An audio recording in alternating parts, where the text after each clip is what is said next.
Sure. My name's Scott Kreamer. I'm an executive producer on Jurassic World Chaos Theory. And I'm Aaron Hammersley, another executive producer on the same show. Yes.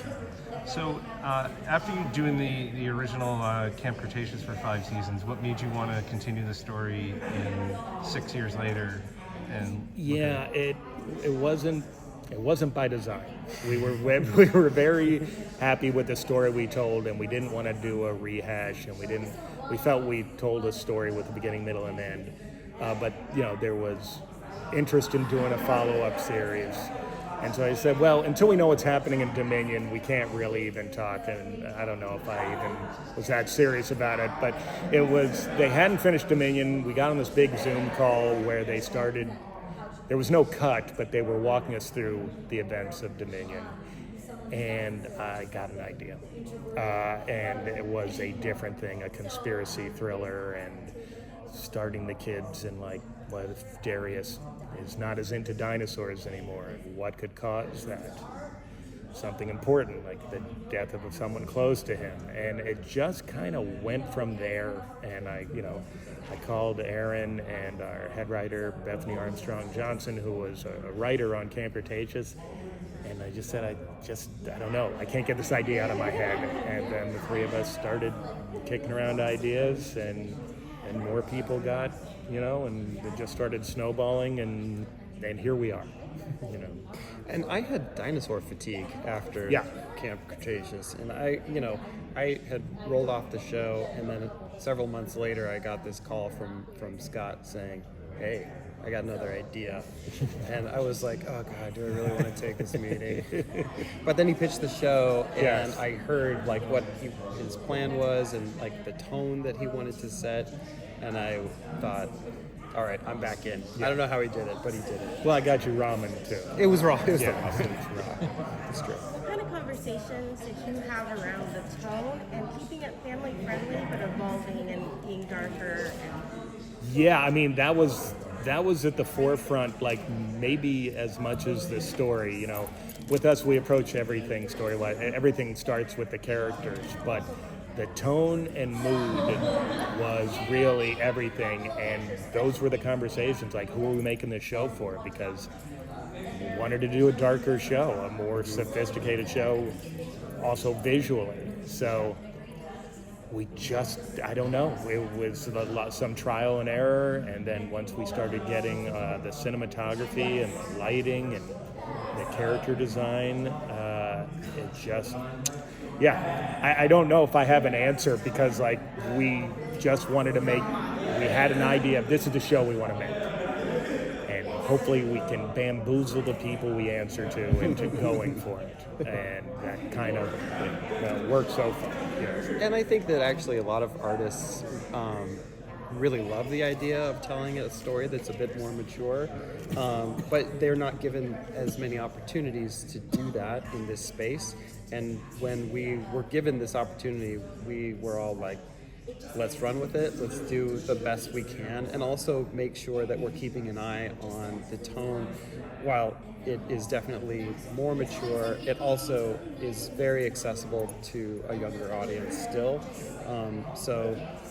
Because we want to make more stuff like this in this sort of time. So for us, we were just super excited that we got this opportunity. Yeah, we just wanted to take big swings, and figure if we go too far, someone will tell us. I mean, we're always going to keep the gore and that kind of stuff off camera, but pretty much everything else, we just really wanted to go for it. So even with the original show, every season always ended in some big cliffhanger. Do you know that you were coming back each time, or do you just like to leave people hanging in case? Well, you'd like to maybe convince people that, hey, look at this cliffhanger, it'd be great to pay that off. So, it's a little, you can get an idea of how much runway you have. When we started Camp Cretaceous, we had an idea where, I knew that last shot in Camp Cretaceous, I always knew that was the last shot. It's just you're not sure when you're going to get there. So, yeah, but you do also want it to feel like, okay, well, if we stop here, we told a story for that season, and hopefully we can pay off all the things that we want to do later. Yeah. inspired the idea of having season 2 on a cargo ship? We're just really big fans of cruise ships. We like cruising, and Scott is just—he's obsessed with it. I'm Yeah. not. I'm not actually that big of a fan. Right. Go ahead. Tell a real answer. Okay, Tell a real good. answer.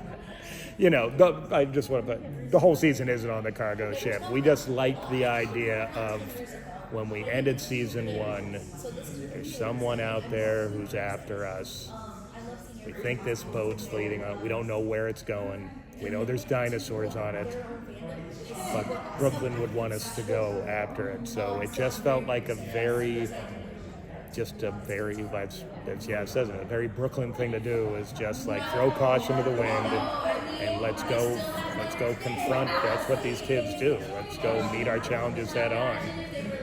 So that just felt like an exciting place to end the first season and to kick off the second season with. Also gives you a clean slate. The first season was on the mainland in the United States, and now as we're going on this ship, it's this open-ended question of where are they going, and what lies ahead. Right. Yeah. So in this upcoming season, will we get more information about who the broker is? And Love it. Actually, a spoilery question I can answer. Yes, yeah. Yes, we will. We're going to find out who the broker is. We're going to find out what happened the night that Brooklyn was thought to have been killed. When you find out it's Alan Grant, oh shoot! Oh, man. I'm so sorry. Can we edit that? Can out? we just... sure. But no, we're excited to that's good. It was Ellie Sadler all along. Yes, exactly. Old man Jenkins from the Lighthouse. So we're gonna get into that, and I'm excited. For the fans to see that. There is a certain Scooby-Doo about the whole show. Would you guys agree? Was that a big inspiration behind it? I don't know how to feel about that question. I refuse to I answer. mean that totally complimentary. Flip the table. Flip the table. Yeah.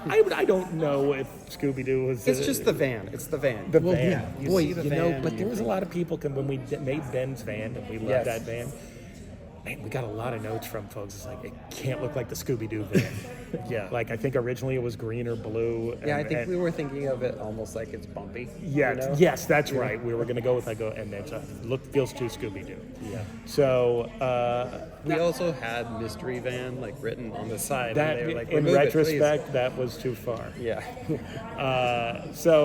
Look, you've got these, we've got these kids who are again up against great odds with only each other. So, it does have that in common. And there's a van that doesn't have And the talking dog. the talking dog, absolutely. Yes. Yeah, that was a season 2 spoiler. Look out for the talking we're dog. going to talk about that. Did you guys have any in particular challenges that you weren't anticipating for the second season that kind of came up while you were in production? Let's see. Everything was really, not to take the magic away from it. It's like producing a show of this scale on a TV schedule and TV budget is tough. And it's tougher when you're also receiving notes from DreamWorks, Netflix, Colin Trevorrow, and Universal franchise. So aspects of the story moved around, and so it's like I'm really happy with where we came out, but there was a feeling I that remember there was a discussion in terms of location. Remember, there Yes, was a lot of that's debate what- about that. Where that's what I'm kind of talking about. We were Yeah. kind of going like, well, we thought we'd be here because we also need to give our team time to build sets and everything. It's Yes. like, okay, well, we don't know if we can. It's just a lie. It's the logistics part of it all. And getting everybody on the same page. So, but we figured it out. Yeah. So in this season, I assume we're going to be seeing Brooklyn come back at some point. Why did Brooklyn go some? I don't even remember. Okay. Yes, we're gonna. I'm really excited about it. because we are going to get into Brooklyn. And, you know, in season 1, the kids found out, like, is Brooklyn who we thought she was? They're finding out. So it's going to be fun to dive into that, and we'll spend more time with that. And then while we're on talking about Brooklyn and what she was up to and what she's up to now and why she's keeping the fact that she's alive a secret from her friends, and they're going off to parts unknown to find this broker, and, you know, tracking these two stories that are eventually going to collide. And I think that's going to be a lot of fun for people to watch. It would be really funny if they never collided and we We just keep going, just actually, just, yes, absolutely. It's right there. We didn't do it. And I think, and this is kind of like a fun question, but like, how is your Comic-Con going? And is there anything that you're really enjoying? Have you been able to like go out and enjoy Comic-Con at all? I walked the floor for about half an hour yesterday, But that was enough for you? and then I was overwhelmed. Yes. I cried.